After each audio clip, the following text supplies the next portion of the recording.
All right, we're back. Hello, this is Amanda. I'm the founder of She Speaks, which is an organization that helps women use their stories to change the world. We really need to be hearing from each other right now, everybody, so share your story more. Okay, today we are talking about, of course, the nerves that come along with sharing something really deeply personal. And by the way, this is a perfectly healthy, normal, secure person thing to do. When you're sharing in front of an audience and you don't have direct feedback from each individual person, it's very normal to feel scared and nervous, and it's a natural, healthy response from your brain to keep you safe. And we know we need to share our stories. So how can we do this? I've shared two tips in other videos. This is the third one. And this third one is really about ownership of your identity as a speaker, okay?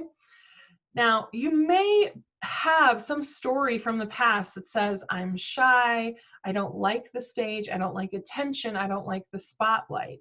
And I'm not saying that that's not true, but there's some other part of you that is ready to be seen in a bigger way, to be heard in a bigger way, to be received, to now be the sharer of wisdom as you have received wisdom from other speakers in the past. There's some part of you that's calling out for that.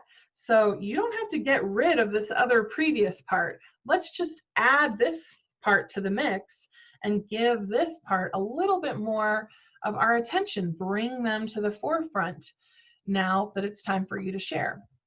So what I usually have my clients do to practically own their own identity as a speaker is I like to have them look at another speaker they know and admire.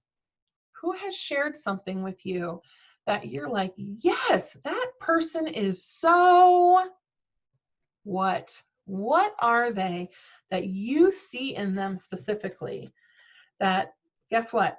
If you're seeing it in them, it is in you. It is time for you to own that in yourself. That's the only reason you're able to see it in them, is because you have a piece of it in you. So for me, this is always, I just love those speakers that are so grounded. They're connected to their audience because they're really being present up on stage, even with all that attention and lights and mics and outfits and stuff like that to distract them. Oh no, they are centered in the present moment and they are speaking to each member of the audience. I just love it. So instead of keeping it out there in them, it is my work to continue to own it more as a part of myself and experience that, focus on that just a little bit more while I'm up on stage. A great way to do this is with an I am statement, that I can start to change my identity while I'm off stage. And also, if I get a little lost on stage, I can come back to I am grounded, I am centered, I am connected. Oh, love it. I am grounded, I am centered, I am connected on stage.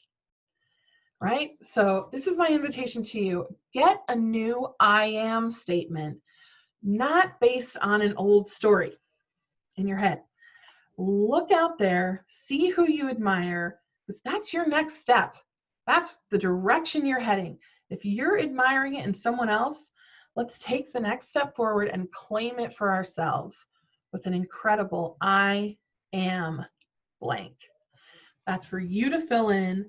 That's for you to identify as your juicy next step and really take your next step forward as a speaker. So those are my 3 tips for you. One is connect the 2 hemispheres of your brain. The second tip was to fill up yourself with the feeling that you want to experience. Don't wait till after the speech. And this third one is to upgrade your identity as a speaker and come up with your new I am statement. And that's the tape you want to play in your head between speeches.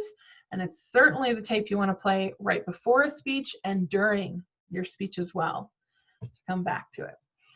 Okay, This is my weekly share, some speaker tips for you to share your story because it will change the world. Thanks so much for listening. Talk to you next time. Bye.